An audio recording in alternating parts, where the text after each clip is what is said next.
Pendengar, di momen Hari Anti Korupsi kali ini kita tahu bahwa muncul bencana yang terjadi di Aceh, Sumatera Utara, dan Sumatera Barat. Yang ini merupakan menjadi peringatan serius bagi negara mengenai pengelolaan lingkungan hidup yang ada irisannya juga dengan kebijakan pemerintah. Besarnya dampak bencana di wilayah Sumatera mencerminkan semakin menurunnya kemampuan lingkungan dalam menghadapi perubahan iklim yang kian tak terkendali. Berbagai kebijakan juga muncul menjadi faktor paling utama yang menyumbang deforestasi, mulai dari sektor perkebunan hingga industri ekstraktif atau pertambangan. Bagaimana menyoroti hal ini sudah bersama dengan kami, ada dua narasumber yang luar biasa bersama El Sinta. Ada Bagus Pradana selaku peneliti dari Transparansi Internasional Indonesia dan juga Ferry Amsari, akademisi dari Universitas Andalas. Kita akan sapa dua narasumber kita. Selamat siang, atau masih pagi atau udah siang? Udah siang ya? Menjelang siang ya. Ada Mas Bagus ya, Mas Bagus, selamat siang. Selamat siang. Sehat ya? Sehat, alhamdulillah. Agak dekat dengan mic boleh, biar nanti siap. Bisa terdengar oleh pendengar kita. Dan juga ada satu lagi, Bang Ferry Amsari. Selamat siang, Bang Ferry. Siang, Mas. Wah, udah keras ini suaranya. Keras ya, udah mantap. Udah mantap ini. Dua narasumber kita ini tidak asing lagi ya di dunia persilatan, lingkungan dan anti korupsi barangkali ya. Saya silar harimau, Mas. Nah, ini kalau Bang Ferry sudah kita kenal selaku kemarin sudah cukup viral juga film Dirty Food, barangkali pendengar juga tahu ya. Dan juga Bang Bagus ini sering muncul berkaitan dengan menyoroti isu korupsi dan juga transparansi di Indonesia.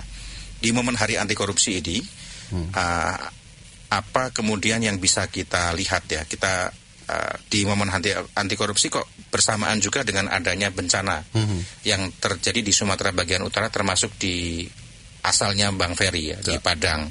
Bahkan terakhir kemarin rekan jurnalis kita juga dari CNN sempat menangis ketika menyampaikan laporan terakhir karena belum ada bantuan yang masuk. Saya merinding sebenarnya.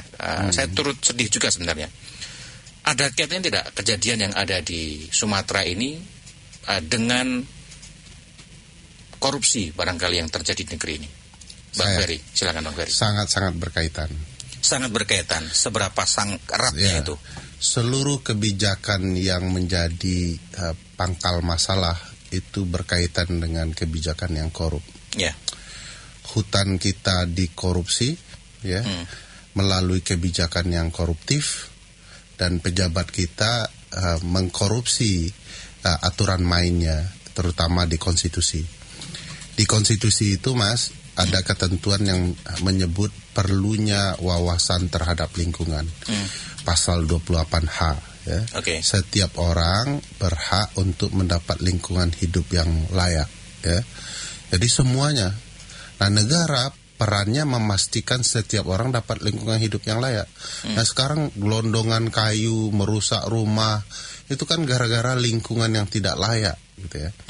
Ketentuan lain pasal 33 Undang-Undang Dasar 1945 menyebutkan bahwa kan ada ketentuan yang menyebutkan bahwa perekonomian itu dibangun dengan azas kekeluargaan. Yeah. Sampai sekarang kan masih misterius ya, keluarga siapa yang dimaksud ya. Keluarga elit kayaknya ya. Kemudian ada bumi, air, dan seluruh isinya dikuasai oleh negara, dipergunakan sebesar-besarnya untuk kemakmuran rakyat. Ini rumah rakyat malah hancur ya, alam jadi rusak. Jadi bukan kemakmuran yang didapat, tetapi sebaliknya. Ada juga pasal 33 itu menyebutkan bahwa seluruh bisnis itu yang dibangun oleh negara harus memperhatikan wawasan lingkungan hidup. Nah, karena tidak memiliki wawasan lingkungan hidup, karena rakus ya, karena mau menyimpangkan, mau kaya sendiri begitu ya, akhirnya kemudian dibuatlah aturan main yang kemudian menghalalkan perbuatan yang haram. Okay. Sehingga hutan ditebang, diperluas lahannya. Padahal di dalam hutan itu tidak hanya orang, ada orang hutan juga, ada gajah, ada banyak yang perlu dilindungi. Gara-gara mereka mengkorupsi kebijakan, lahirlah bencana ini. Nah, bagi saya bencana ini menjadi pertanda banyak hal. Tidak hanya penyebabnya, tetapi negara yang koruptif tidak siap melindungi warga negaranya. Bantuan lambat, ya, susah dapat makanan. Listrik janjinya hidup tapi tidak hidup, itu sudah korupsi itu. Ngomong selesai dalam 1 hari, sampai sekarang nggak selesai gitu ya. Jadi problematika yang koruptif menghasilkan masalah yang koruptif pula, dan tidak ada solusi yang mampu menyelesaikan karena pelaku yang harusnya melakukan solusi yang namanya pemerintah malah mengkorupsi, lambat datang dan segala macamnya. Kan kemarin banyak orang di Aceh yang komplain ya. Begitu presiden datang baru tenda-tenda didirikan. Ya, begitu presiden datang baru lampu dihidupkan. Itu tabiat mati lagi. Itulah tabiat koruptif itu, Mas. Dia hanya tampak di permukaan seolah-olah baik, tetapi menggerogoti di dalam, menghancurkan subsistem kita, termasuk layanan kita kepada publik. Ini sudah 20 hari loh, Mas. Semua masih susah. Kemarin teman saya dari Aceh menyampaikan, coba bayangkan pemerintah bahkan tidak memikirkan bahwa di Takengon ya, Aceh Tengah ya, sekarang sedang panen cabai dan tomat.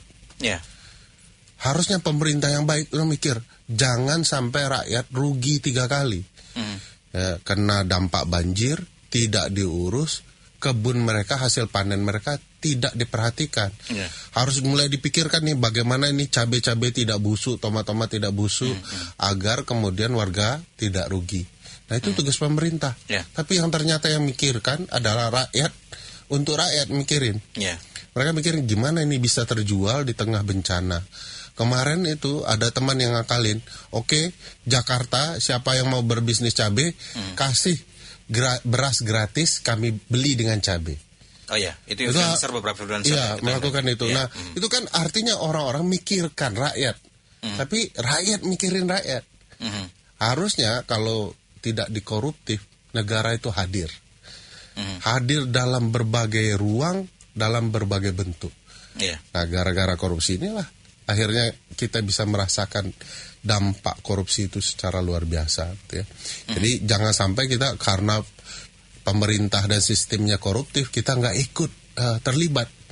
Karena satu waktu siapapun yang tidak terlibat di ruang-ruang kritik kebijakan, suatu waktu semua kebijakan yang koruptif itu akan berdampak kepada dirinya. Ini dari segi kebijakan secara permukaan kelihatan kasat mata ya, bahwa perilaku koruptif itu terjadi di depan mata kita di tengah rakyat sedang kesusahan. Negara seakan-akan hadir tapi kemudian tidak hadir, malah kemudian yang akhirnya masyarakat berinisiatif sendiri. Saya sebenarnya agak penasaran, secara sebelum terjadinya bencana ini orang akhirnya kan tidak mau menyebut bencana alam. Ini bencana yang dilakukan oleh manusia yang berakibat kepada alam yang kemudian rusak begitu. Saya ke Mas Bagus terlebih dahulu. Dari sorotan TI sendiri sebenarnya, di sebelum bencana ini sebenarnya perilaku korupsinya sudah terjadi di sisi mana? Karena ada yang bilang ya bahwa itu ada pembalakan hutan liar, kemudian juga ada yang bilang penambangan, tapi ada juga dugaan bahwa masyarakat sendiri juga melakukan upaya pembalakan liar juga. Itu bagaimana melihatnya, Bang Bagus? Iya, ada, kalau kita bicara soal terminologi teoritik ya, ada namanya invited disaster. Jadi bencana yang diundang. Nah, bencana yang diundang itu apa? Bencana yang dilatar belakangi oleh itu tadi, hal-hal perusakan alam, pembalakan liar, kemudian apapun lah yang berhubungan dengan alam seperti itu. Nah, ini kan kalau di dalam teori anti korupsi itu kan ruang ini kan ruang gelap. Ruang gelap itu lawannya terang. Nah, transparansi itu prinsip yang menjunjung tinggi satu ruang yang terang. Semuanya harus terang benderang, orang bisa lihat, orang bisa mengawasi. Tapi di sini ada satu sisi gelap. Nah, sisi gelap ini itu memunculkan, ya kalau kita bahasakan dengan bahasa hukum, hal-hal yang ilegal. Banyak hal-hal yang ilegal masuk di situ. Nah, ketika hal-hal yang ilegal masuk itu kan berarti terhalang ya. Cahaya ini, terang ini kan terhalang. Tidak ada transparansi di situ. Nah, penghalang cahaya ini yang namanya korupsi. Jadi izin-izin yang dikeluarkan lewat suap, izin-izin yang pembalakan penebangan hutan, kemudian pembukaan lahan yang ya lewat jalur bawah meja seperti itu yang menyebabkan bencana itu datang ke halaman rumah kita. Nah itu makanya kaitan, kalau ada pertanyaan seberapa terkaitkah, seberapa eratkah kaitan antara korupsi dengan bencana, dengan darurat iklim hari ini? Oh sangat erat, karena ya dengan adanya korupsi itu bahayanya adalah kita mengundang bencana, kita mengundang kiamat kita sendiri, invited disaster seperti itu. Ya, kalau soal rakyat yang nebang pohon itu, ini problematika yang sama di dekat hutan di kampus kami kan, di Unan. Di Unan, di belakang Unan itu kan di puncak bukit yang kelilingnya hutan, banyak pohon. Nah memang ada penebang ilegal rakyat yang masih di titik tertentu bisa dimaklumi oleh, karena mungkin kebutuhan harian. Tapi perusahaan logging, perusahaan kayu itu mengakali itu, memanipulasi. Ini korupsi lagi nih. Jadi kan rakyat boleh tuh nebang karena kebutuhan harian. Dibuatlah transaksi dengan publik. Anda potong kayu sebanyak-banyaknya kebutuhan kami, nanti hanyutkan di hulu sungai, kami menampungnya di hilir. Jadi kesannya penebangan hutan oleh rakyat, tetapi sebenarnya manipulasi yang dipakai oleh perusahaan. Nah, nanti mereka tinggal jemput kayunya di hilir, mereka jual. Jadi tidak terkesan mereka dapat konsesi izin penebangan kayu, karena mereka ambil dari rakyat. Rakyat karena kebutuhan ekonominya dimanipulasi seperti itu, ya jalan tanpa punya kesadaran terhadap dampak lingkungan. Jadi yang motif-motif inilah kerja pemerintah, memutus rantai relasi manipulasi ini. Tapi kan pemerintah juga mengabaikan, membiarkan itu. Kenapa kemudian dibiarkan ya? Apakah karena memang perusahaan ini ada berkelindan dengan pemerintah atau bagaimana? Ya duit mas. Sebenarnya kasusnya mirip kayak timah itu berarti Jadi kalau kasus timah yang 371T itu kan juga sama. Mereka menampung hasil-hasil tambang timah dari penambang-penambang ilegal yang diklaim masyarakat itu.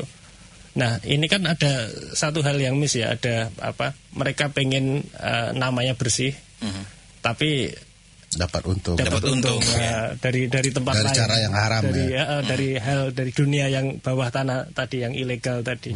Ini namanya kalau di anti korupsi greenwashing. Gimana ini tuh? Praktik yang menjamur di Indonesia. Misalnya kayak kemarin beberapa bulan yang lalu ada forum COP COP di Brazil. Nah, itu kan negara kita dapat predikat negara paling kotor dengan membawa pialang dagang karbon seperti itu. Dan itu yang paling banyak ada di rombongan negara kita.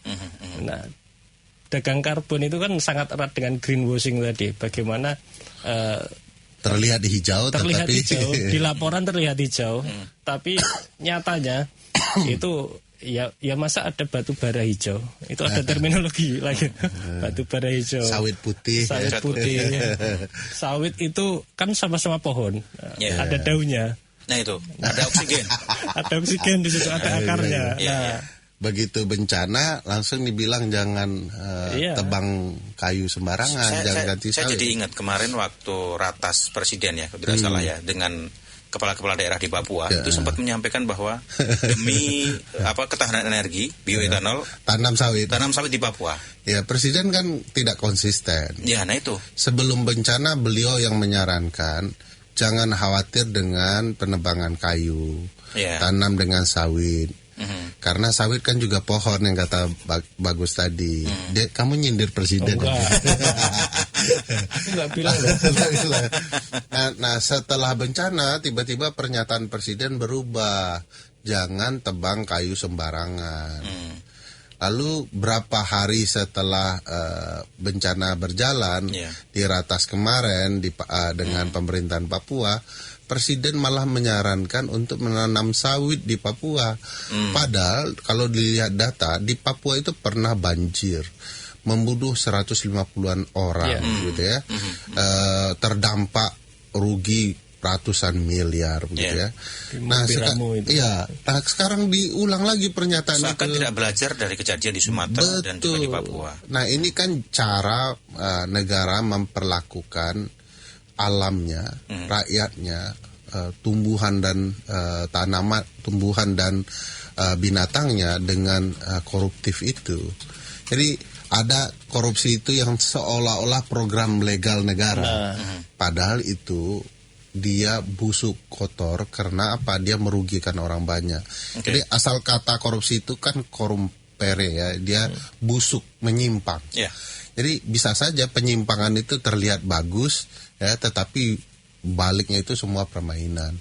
Nah, saya heran juga Presiden menyatakan ini barusan ketika dia di rapat kabinet, bahkan menyatakan bahwa tidak ada penambahan konsesi apapun terkait hutan di kabinet saya ini.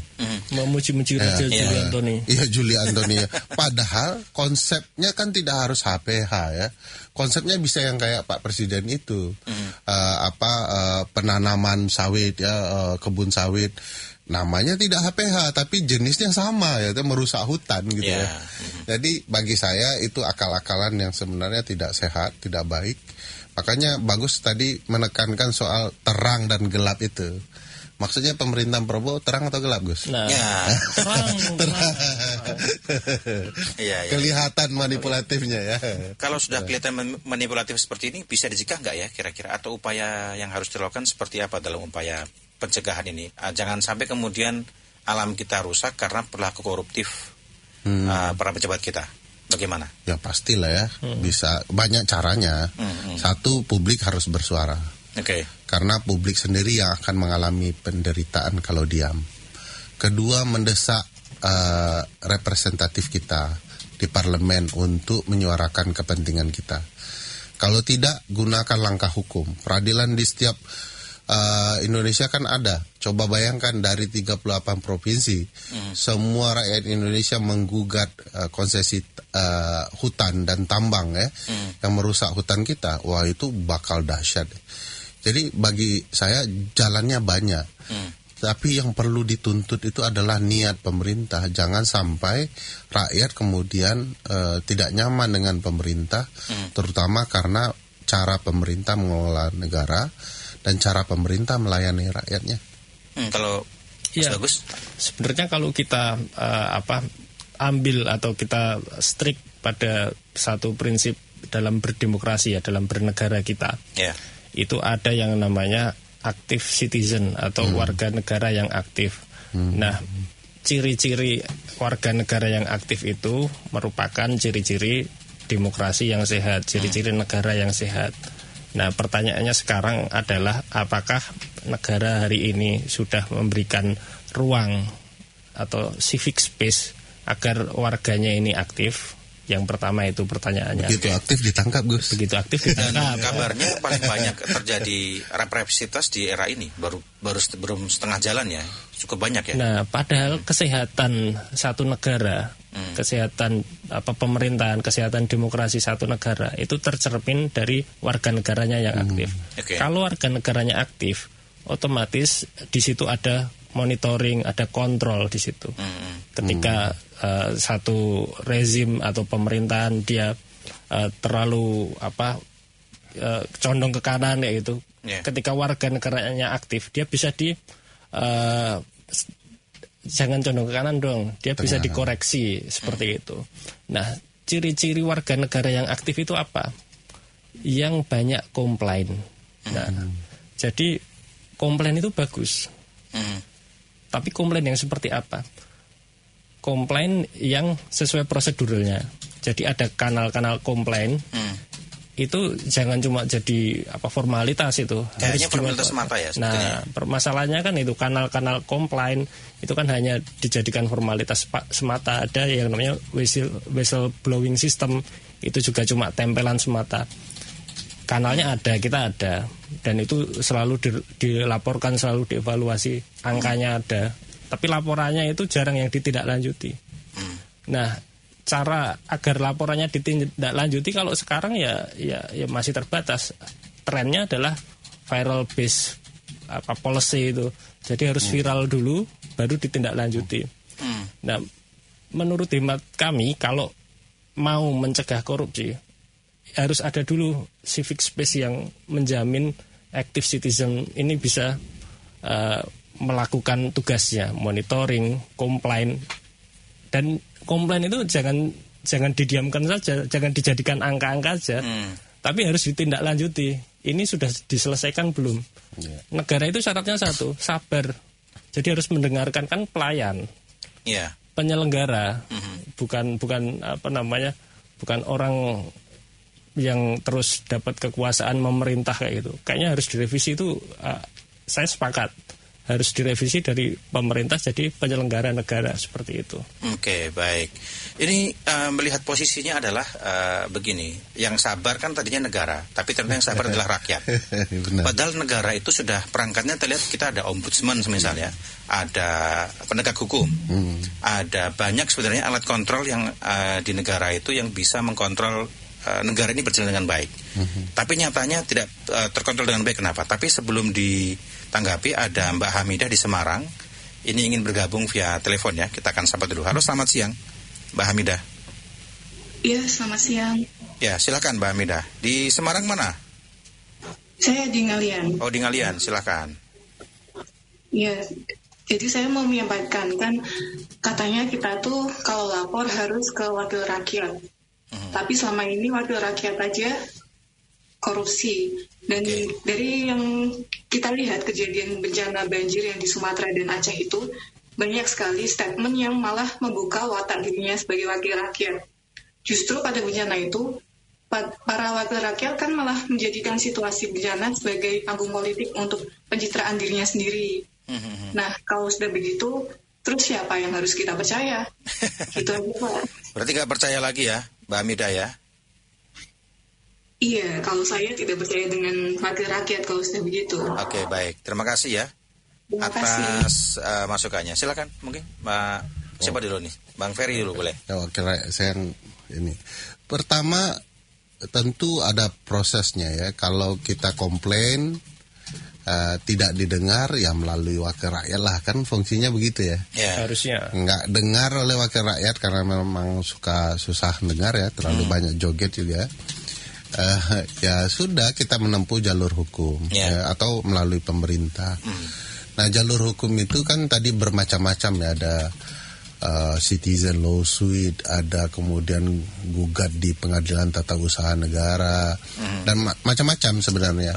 Dan kalau perlu kita membuat sistem kita sendiri. Di beberapa negara maju itu kalau ada masalah satu wilayah, mereka ada semacam town hall meeting ya. Jadi rakyat yang bersama-sama rapat membahas soal permasalahan di kota mereka. Nah, kita bisa buat begitu, rakyat yang berkumpul untuk kemudian menentukan apa langkah yang harus dilakukan menghadapi problem-problem yang ada. Jadi ini juga jadi catatan penting bagi anggota DPR ya. Rakyat itu mencatat loh, Anda itu tidak bekerja. Hanya hadir 5 tahun sekali. Lama-kelamaan orang kalau dalam bahasa Jawa atau bahasa gaul Jakarta gedek ya udah muak, udah bosan gitu ya. Akhirnya rakyat akan membuat sistem mereka sendiri. Nah, kemarin misalnya di bencana ya, kalau mau dikaitkan bencana, negara lambat sudah 2 hari belum juga menunjukkan tanda-tanda kesiapan menanggulangi bencana. Tiba-tiba muncul yang namanya Ferry Irwandi, teman-teman konten kreator yang ternama itu ngumpulkan uang dalam hitungan 2 hari tidak sampai sudah 10 miliar gitu ya. Tapi malah anggota perwakilan kita yang nyeleneh bilang jangan sok-sokan ngumpul merasa paling berjasa gitu ya. Cuman gitu doang gitu ya. Padahal itu betul-betul tulus dari rakyat untuk bekerja demi kepentingan rakyat lain. Nah, itulah wajah perwakilan kita. Nah, yang begini-beginian jangan tidak dikasih pelajaran apakah melalui pemilu 5 tahun 2029 tidak dipilih lagi gitu ya, atau melalui gugatan-gugatan untuk membuat mereka tahu bahwa yang berdaulat itu rakyat. Nah, kenapa konsep bagus tadi menjelaskan bahwa konsep demokrasi itu rakyat harus bicara, nyinyir gitu ya. Karena Di mana-mana kalau tuan tidak nyaman dengan pelayannya, nyinyir tuannya. Jangan didiamin, bisa keterlaluan nanti pembantunya. Cuma posisinya begini ya, dalam konsep masyarakat kita terutama di Jawa itu akhirnya melihat bahwa tuannya itu bukan rakyat, tapi tuannya adalah yang duduk sebagai wakil rakyat itu. Tuannya adalah pemerintah, sehingga kita menganggap ya sudah, mereka itu kaum ningrat, kita kaum rakyat ya ngikut aja. Beberapa sebagian besar saya menemukan seperti itu di lapangan, Bang Ferry. Itu tidak hanya di Jawa, hampir di kebanyakan rakyat Indonesia karena tidak paham relasi rakyat dan negara, jadi merasa mereka lah yang harus pekeuh ya dengan pelayan negara gitu, yang namanya pemerintah dan parlemen gitu. Padahal konsepnya sederhana. Voltaire bilang begini, kapan kita bisa sebut sebuah negara itu demokratis? Ketika pemerintah takut kepada rakyatnya. Itu demokratis tuh. Kapan sebuah negara disebut sebagai otoriter? Ketika rakyat takut kepada pemerintahnya. Jadi itu bukan adab kita sebenarnya. Adab melayani rakyat itu kan sudah cerita lama ya. Dalam berbagai filosofi Jawa juga diungkapkan bahwa kaum ningrat itu melayani rakyatnya penuh welas asih, kasih sayang dan segala macamnya. Kalau konsep didikannya engarso sungtulo ing madya karso tuturi handayani itu kan harus diterapkan ya. Itu yang harusnya muncul. Nah sekarang ya sadar bersama-sama dong kita bahwa gak bisa kita diam saja gitu. Bang Bagus lihatnya? Iya, saya mau menekankan yang sisi komplain saja. Tadi sempat disinggung sedikit soal terminologi atau literasi Jawa, ada nggak sih referensi soal komplain gitu? Ada, Mas. Kalau dalam bahasa Jawa namanya maidu. Itu. Apa tuh? Maidu itu komplain itu dah. Itu misuh itu. Bukan misuh, ya? Beda ya? Hampir sama ya, tuh. Iya. Nah, saya rasa banyak kok warga atau rakyat kita yang sebenarnya maido, sebenarnya komplain, tapi komplain ini harus ditindaklanjuti juga. Nah, jangan sampai komplain yang tidak ditindaklanjuti ini justru keluar dari kanal legalnya tadi. Nah, jaminan tindak lanjut itu yang harus mulai saat ini kita cari, apakah bisa nggak komplain-komplain dari warga ini ditindaklanjuti oleh negara, oleh penyelenggara negara, oleh pemerintah. Nah, ini bisa kita mulai. Saya sepakat dengan Daveri tadi, dari bawah, dari institusi yang paling terkecil, entitas yang paling terkecil. Mulailah misalnya dari tingkat kelurahan dulu. Nah, sekarang kan ini kan corak rezimnya ini kan sentralisasi lagi ya. Semua kewenangan ditarik ke pusat lagi. Kalau dulu zaman-zaman 2000-an itu ada desentralisasi ya, konsep otonomi daerah. Tapi sekarang coraknya berbeda, sentralisasi. Semua kewenangan, semua uang yang ada di daerah itu dipangkas, ditarik ke pusat. Untuk program pusat namanya PSN ya, program strategis nasional, entah itu MBG, entah itu koperasi, entah itu tadi yang mau dibangun di Papua tadi, nggak ada izin-izin baru yang dikeluarkan, tapi ada PSN di sana. Nah, ini kan sama aja. Nah, kembali lagi di level entitas terbawah, level daerah lah. Level daerah itu adalah level pemerintahan yang cukup dekat dengan rakyat. Nah, kalau kita bisa ya setidaknya mencari satu best practices hubungan pemerintah dengan rakyat yang baik, yang ideal, saya rasa itu bisa jadi percontohan untuk daerah-daerah yang lain. Nah, mengembangkan ini kan butuh proses dan butuh ruang publik yang benar-benar terjaga, butuh warga yang mulai sadar. Dan saya rasa misalnya kayak kasus di Pati kemarin yang soal pajak dan yang lain-lain itu, meskipun berakhirnya tapi kan itu bisa jadi satu pembelajaran bersama ya, bahwa rakyat, bahwa warga ini punya suara, punya komplain yang harus ditindaklanjuti, yang harus dicarikan solusi. Nah, masalahnya sampai detik ini komplain-komplain itu hanya dipajang saja, jadi angka saja, dinumerikan jadi angka. Ini ada komplain segini, udah nggak ada tindak lanjut yang nyata. Saya berkaca dari kasus Patis misalnya, jadi ingat saya masyarakat sempat kemudian aktif menyampaikan kritiknya terhadap pemerintah sehingga ada demo dan sebagainya. Kemudian sebagian masyarakat menginginkan itu untuk turun bupati waktu itu. Tapi kemudian saya mendengarkan komentar beberapa pendengar yang masuk ke kami dan juga saya menemukan beberapa komentar. Ini masyarakat pesimis pesimis dan skeptis ketika semua itu masuk dalam jalur politik. Bahasanya podo wae, bahasanya gitu ya. Sama aja lah kita kritik, tapi ketika masuk ke aspirasi dirapatkan di paripurna, akhirnya juga yang berbicara adalah politik, tangan-tangan politik yang berbicara, bukan aspirasi rakyat yang berbicara. Akhirnya seperti itu, Mas. Tapi sebelum ditanggapi lagi, sudah ada pendengar lagi yang masuk. Ada Budina ya. Kita akan sapa. Budina, selamat siang. Selamat siang. Budina di Kudus ya? Benar ya, di Kudus ya Budina ya? Ya, silakan Budina. Ya, saya mau menanggapi terkait tadi ya. Menarik juga tadi statementnya dari Pak Ferry ya. Dan juga Pak Bagus. Tapi komentar saya begini. Menurut saya demokrasi di Indonesia itu hanya sebatas ilusi. Kenapa? Sudah jelas pemerintah kita itu korup dari awal. Kenapa bisa korup? Kita lihatlah kasus-kasusnya dari Sumatera. Sampai sekarang status bencana nasional belum ditetapkan, padahal angka sudah nyaris 1.000 ya, atau sudah 1.000 ya. Sudah 1.000 orang yang meninggal. Dan sampai sekarang pun banyak dong masyarakat itu yang masih kesusahan baik sembako, mohon maaf logistik dan lain-lainnya. Tapi negara hadir atau tidak? Justru banyak tidak hadirnya. Bahkan saya mikir seperti ini. Kalau memang negara tidak bisa mengatasi permasalahan bencana, darurat iklim di Indonesia, ya sudah serahkan saja pada Mahkamah Internasional. Oke. Gak usahlah Indonesia ikut masalah ini. Karena kita lihat sampai sekarang pun tersangka itu belum ada. Gak usah jauh-jauh ke Sumatera. Kita lihat di Jawa ya. Kemarin baru ada kasus Sumatera, kemudian ramai juga ini galian tambang di Gunung Semeru. Artinya apa? Mulai takut, pemerintah mulai ketar-ketir. Lantas kalau sudah seperti ini kelihatan negara korup, kita apa yang harus kita lakukan? Ya kalau saya sarannya adalah ya udah serahkan ke Mahkamah Internasional, selesaikan. Oke, baik. Seperti itu. Terima kasih. Terima kasih ya. Dari nadanya suaranya sangat marah sekali nih, Mbak Dina. Kalau perempuan sudah marah bahaya nih. Bahaya betul. Gimana Bang Ferry? Silakan Bang Ferry. Kayak ibu kita marah ya.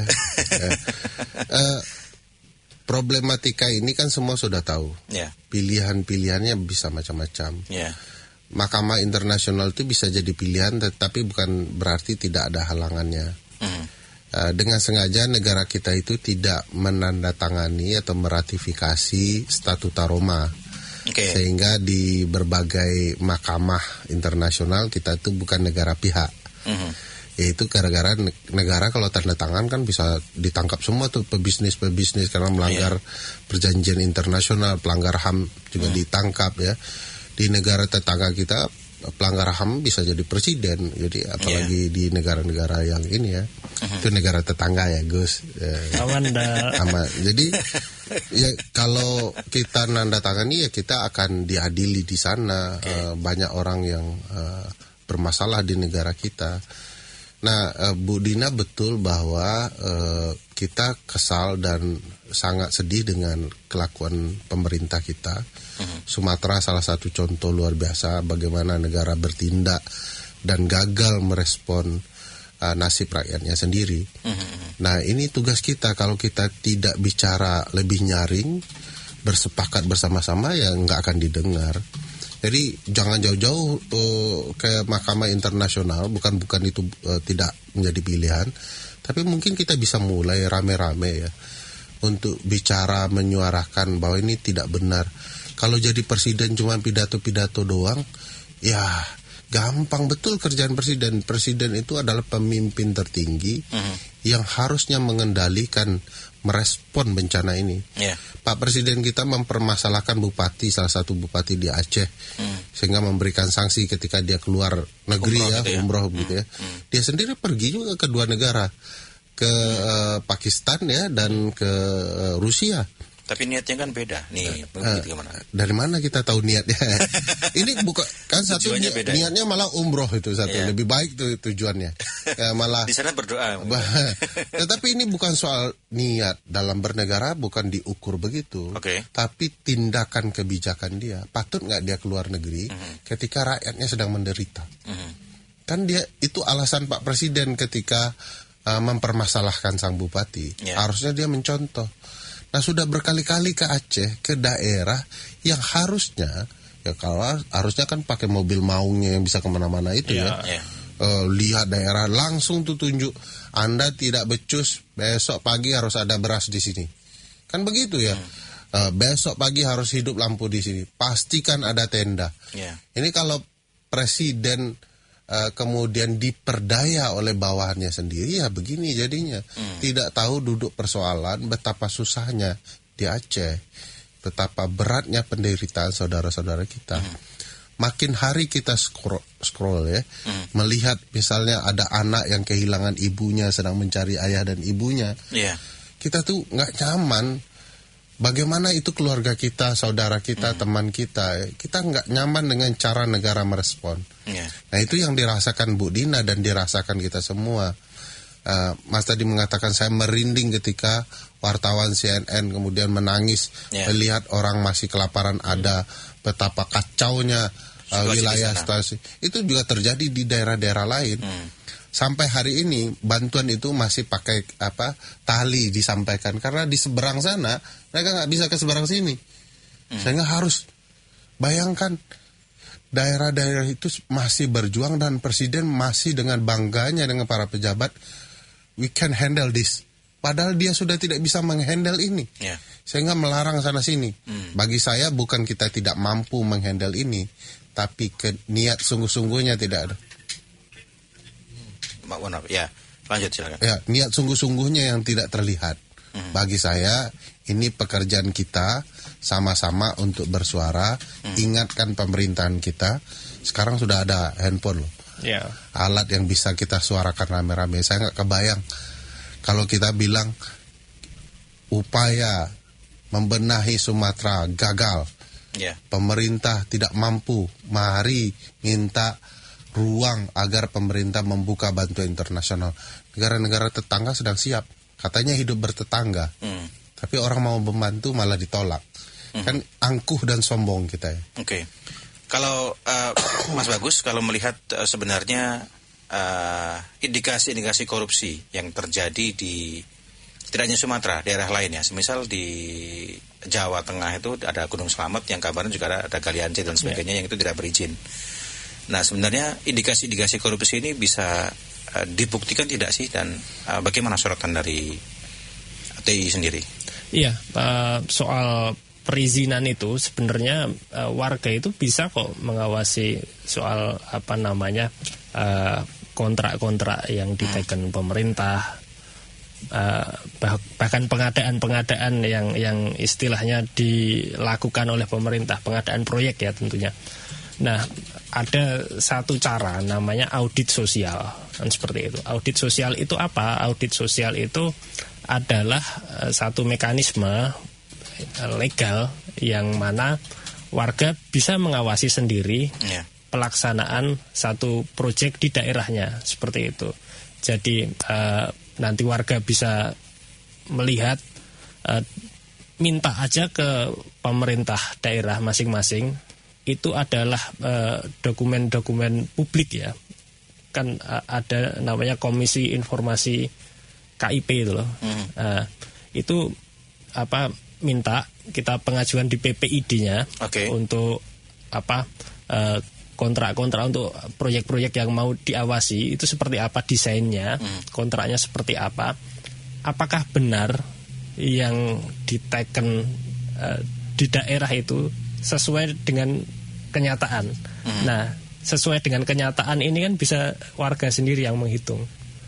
HPP-nya, HPH-nya kan bisa dihitung sendiri, harga bahan dan yang lain-lain itu bisa dihitung sendiri. Terus misalnya pengerjaan jalan desa itu sangat bisa kita hitung apakah layak atau belum satu proyek yang ada di dokumen dengan yang real di jalan desanya itu apakah sudah sesuai atau belum.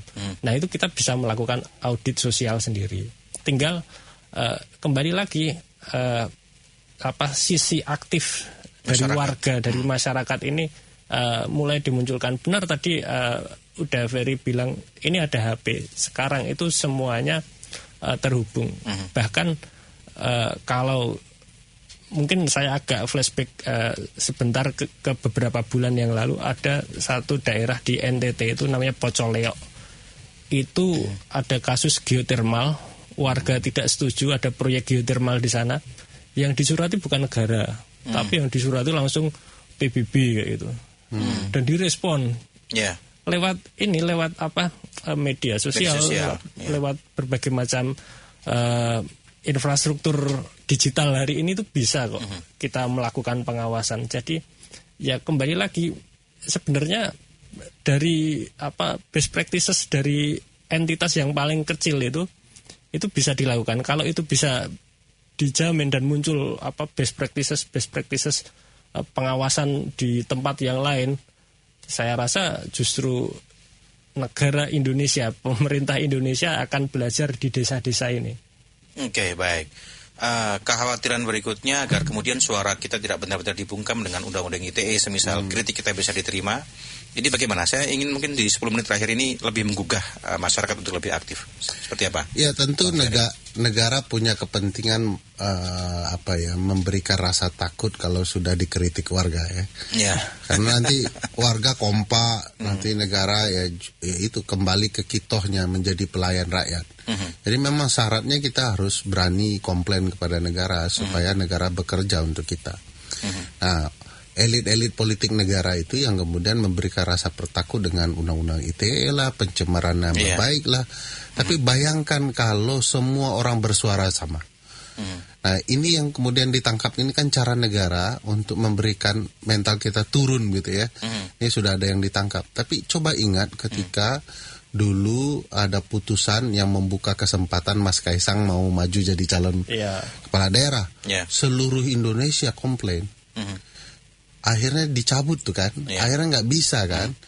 Nah ini cara kita bersama, jadi bersatu padu. Nenek moyang kita udah bilang bahwa nggak bisa lidi itu sendirian, dia harus dikumpulkan bersama-sama untuk membersihkan sesuatu yang kotor. Nah memang ada undang-undang itu, tapi kan kita cukup beruntung ya, putusan Mahkamah Konstitusi bilang bahwa atas nama entitas negara nggak boleh tersinggung dengan rakyat. Oleh karena itu permasalahkan entitas negaranya. Jadi jangan menyerang pribadi, jangan personalnya kan. Publik yang harus kita maklumi bahwa mereka kesal sehingga kemudian muncullah wajah Pak Bahlil di mana-mana ya. Tetapi pejabat negara juga paling harus diminta mengerti. Begitu Anda jadi pejabat negara, orang akan menyerang personal Anda, itu konsekuensi jadi pejabat. Makanya kami beri Anda fasilitas kan. Masa Umar aja orang yang baik bisa dikritik begitu ya. Ini cuman pejabat begitu Indonesia lagi yang nggak tahu kualitas imannya bagaimana begitu ya. Nah artinya begini, kalau mau jadi pejabat ya harus siap dengan kritik dari publik. Karena kemarin terakhir ada loh Dira dan Munif. Itu yang sempat teman-teman kita ya akhirnya ditangguhkan. Itu juga ada beberapa yang ciut juga. Nah kalau saya kayak gini nggak berani. Ya, Dera itu kan bercerita bukan tentang dirinya saja. Bukan, kalau dia bercerita tentang dirinya, pernikahan mereka dulu kan. Tapi mereka bercerita lebih dari itu. Soal anak cucu kita, soal tetangga kita, keluarga kita. Jangan sampai bencana Sumatera sudah datang di depan kita baru kita sadar kenapa dulu kita tidak bicara gitu. Jadi sebelum itu semua, Sumatera itu pembelajaran bagi kita semua. Bukan hanya bagi Sumatera, bukan hanya bagi kampung saya, tapi bagi kita semua. Kalau kalian punya pemerintahan begini, suatu waktu penderitaan yang sama akan Anda alami dan Anda tidak akan digubris. Jadi akhirnya kita baru sadar Dera dan teman-teman sedang memperjuangkan kita, bukan memperjuangkan dia. Kalau seandainya kita ikut takut, kita mengkhianati Dera dan anak cucu kita, mengkhianati cita luhur perjuangan untuk kita. Ini agak aneh kalau kita tidak ikut bersuara. Bang Bagus?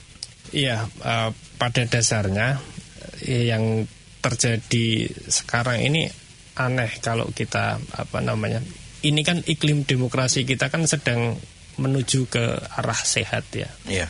Justru harus kita apresiasi dong, ada kritik, ada kreativitas dari warga untuk menyampaikan suaranya. Itu harus difasilitasi. Tapi yang terjadi kan tidak, justru ada represi, ada limitasi suara-suara seperti itu kan. Ya, hal-hal yang seperti ini yang justru menjadi faktor koreksi yang kontraproduktif. Saya rasa kalau kita menyimak beberapa pidato Pak Presiden, itu Pak Presiden selalu menekankan bahwa kesejahteraan rakyat, mau berpihak pada rakyat. Nah, di politik itu ada yang namanya kontrak politik. Kontrak politik itu biasanya diteken ketika waktu pemilu. Nah, ya mari kita tanya, mari kita tuntut apa yang dulu sudah dinyatakan, apakah ini benar mendukung rakyat ketika represi-represi seperti ini ada. Itu kan bukannya justru kontraproduktif ya dengan janji yang sebelumnya dijanjikan. Nah, menurut hemat kami ya kembali lagi, saya rasa sekarang bahkan ada yang menarik. Beberapa waktu yang lalu ada istilah namanya gerakan rimpang. Gerakan rimpang itu fenomena unik. Jadi gerakan yang nggak tahu siapa pemimpinnya, tapi semuanya bergerak. Itu kenapa? Karena ya masalahnya semua orang itu tahu ada masalah di sini, makanya bergerak kayak gitu. Dan berarti ada yang salah di sini. Ketika mau ada satu tokoh ditangkapin, rimpang itu nggak ada tokohnya. Jadi ya karena ada masalah di situ, terus banyak yang bergerak seperti itu.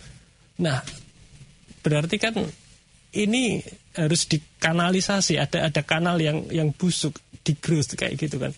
Nah, ini harus ya kalau buah busuk itu kan susah ya menyelamatkannya. Harus diambil dulu, dibuang. Busuk itu cara menyelamatkannya dibuang, jangan sampai membuat busuk yang lain. Nah, kalau ada wakil kita yang berstatement seperti itu, menakut-nakuti rakyat, ya gimana cara membersihkan ini dulu, sistemnya dulu. Pokoknya sistem harus kita bersihkan dulu. Ruang publik itu harus benar-benar terjamin. Nah, itu baru semuanya jaminan demokrasi itu bisa muncul. Apakah kuncinya hanya dengan kita terus bersuara, melakukan kontrol, apakah itu saja, atau ada upaya yang lain kira-kira, Mas Bagus, yang bisa kita lakukan? Sebenarnya banyak sekarang. Nggak harus bersuara dengan marah-marah. Jadi komplain, kritik itu bisa dikemas dengan berbagai macam hal.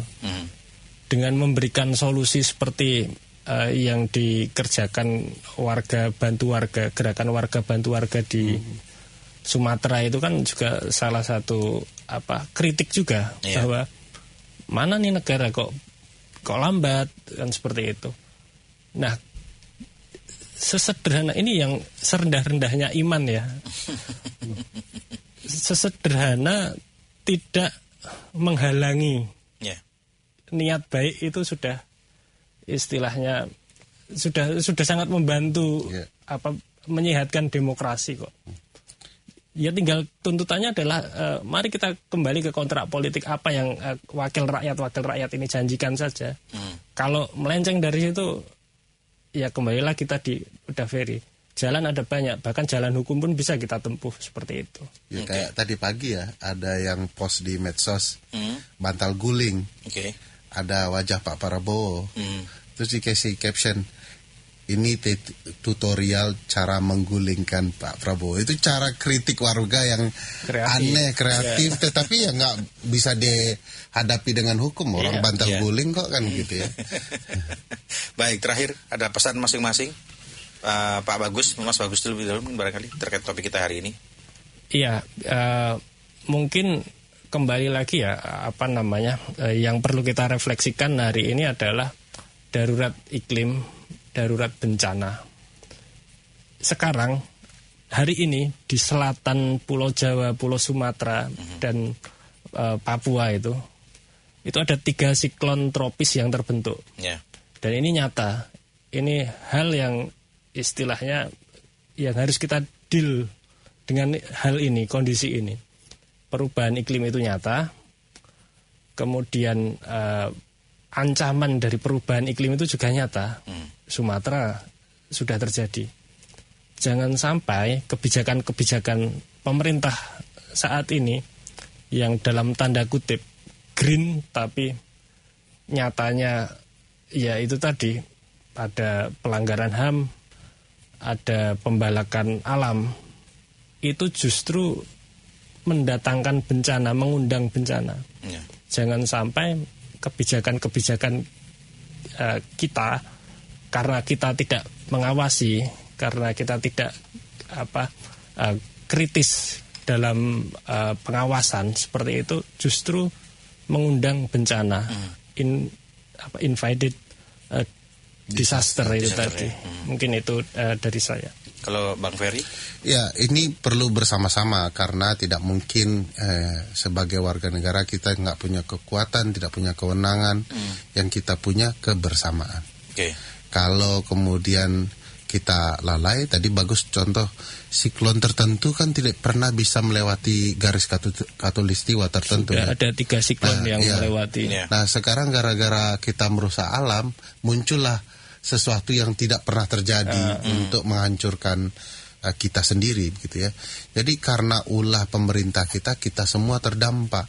Oleh karena itu semua harus bersuara agar pemerintah kita bisa kembali ke koridornya. Semua kita sayang Pak Prabowo, tapi kalau Pak Prabowo tidak sayang kita, cinta tidak harus dipertahankan kalau dia sebelah tangan, gitu ya. Baik, terima kasih Bang Ferry dan juga Mas Bagus sudah bersedia on air di El Sinta, sudah mampir ya di tengah kesibukan. Nanti siang ada acara di diskusi ya. Bahasa. Balai Bahasa Semeru sampai jam 3. Sampai jam 3. Topiknya masih sama seperti ini ya? Masih sama, soal korupsi dan darurat iklim. Jadi kami dengan beberapa jejaring CSO di nasional, ada Celios, ada Tren Asia, dan ada LHKP Muhammadiyah itu menginisiasi satu event bukan peringatan ya, karena nggak ada yang perlu diperingati di hari anti korupsi tahun ini. Sarasean Hari Anti Korupsi Internasional di Semarang. Kenapa di Semarang? Karena ya itu tadi kriminalisasi. Kemudian Semarang juga ya kita tahu ya, Jawa Tengah ada ROP, ada PLTU, ada kawasan industri yang baru dibangun juga. Nah, kami pengen ngobrol, kami pengen menciptakan ruang publik yang aman di situ untuk ngobrol, ya membahas ini apa yang perlu kita suarakan bersama, apa yang perlu kita rekomendasikan lah, selemah-lemahnya iman itu rekomendasikan ke pemerintah untuk menghadapi ancaman darurat iklim, darurat bencana ini. Itu sih. Baik, terima kasih. Terima kasih Mas Bagus, Bang Ferry. Sama-sama. Kapan-kapan mampir lagi ya keluar dari Semarang ya. Siap. Demikian mendengar Talk Highlight bersama dengan Ferry Amsyar dan juga Mas Bagus dalam program kali ini. Jangan kemana-mana, nanti kita akan kembali pada pukul 13. Selamat siang, sampai jumpa. Talk Highlight.